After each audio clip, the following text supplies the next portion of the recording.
उंदीर कन्या.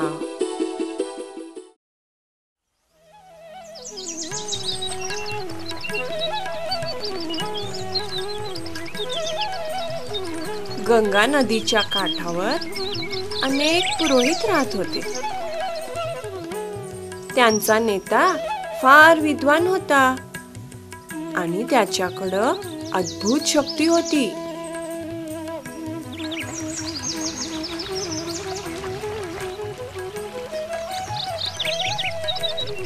एके दिवशी काय झालं, तो नदीच्या काठावर प्रार्थना करत असताना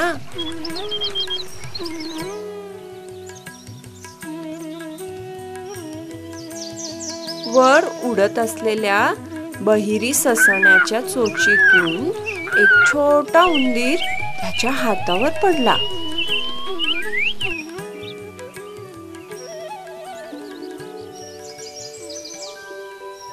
उंदीर मिळाल्यामुळं पुरोहित फार खुश झाला. त्यांना मूल नसल्यामुळं त्यानं त्या उंदराला एका छोट्या मुलीच्या रूपात बदलण्याचं ठरवलं. त्या मुलीला त्यानं घरी नेलं. त्याची पत्नी फार खुश झाली, कारण आता लाड करायला आणि काळजी घ्यायला तिला मुलगी मिळाली होती. पुरोहित म्हणाला, ही आता आपली मुलगी आहे.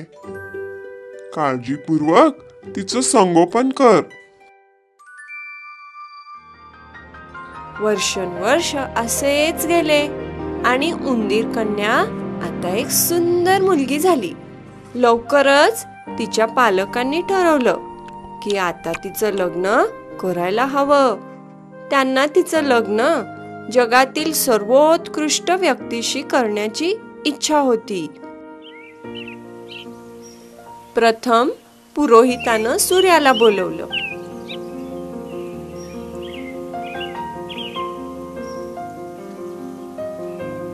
सूर्याला बघून ती मुलगी म्हणाली, तो फार तेजस्वी आणि गरम आहे. मी त्याच्याशी लग्न करू शकणार नाही. मला याहून अधिक चांगला मुलगा पाहिजे बाबा. सूर्य म्हणाला, जेव्हा ढग माझ्या पुढे येऊन माझा चेहरा झाकतो, मी चमकू शकत नाही. म्हणून तो माझ्यापासूनही श्रेष्ठ आहे. तू त्याला पसंत करू शकतीस.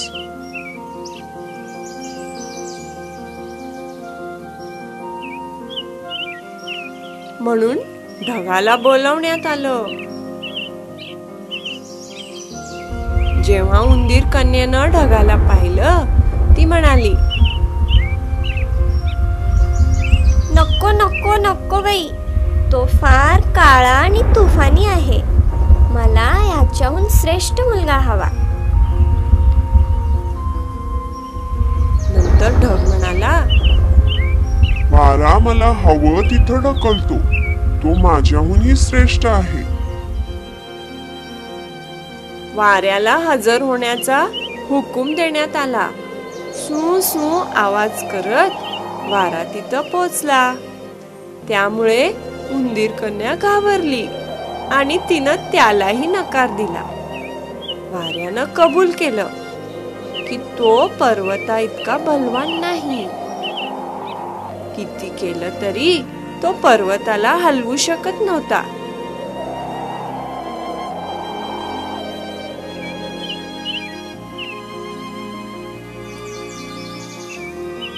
आता पुरोहितानं पर्वताला बोलावलं.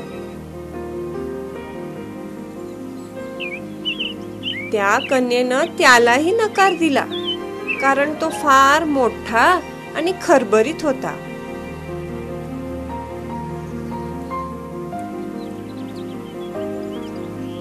आता पुरोहित आपली सहनशीलता गमावत होता.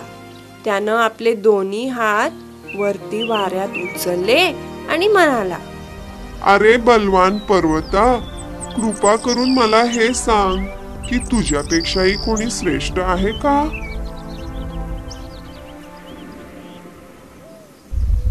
पर्वतानं बराच वेळ विचार केला. शेवटी गडगडत तो म्हणाला, मी दुसऱ्या सगळ्यांपेक्षा मोठा आणि बलवान असेन, पण एक व्यक्ती आहे जी मलाही पराभूत करू शकते. तो आहे उंदीर. तो माझ्या तळात बीड करून राहतो.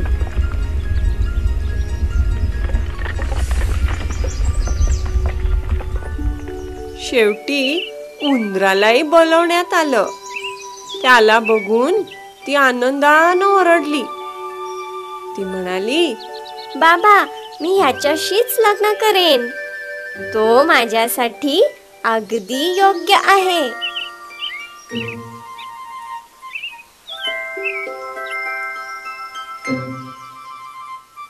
म्हणून पुरोहितानं आपल्या मुलीला परत उंदीराच्या रूपात बदललं.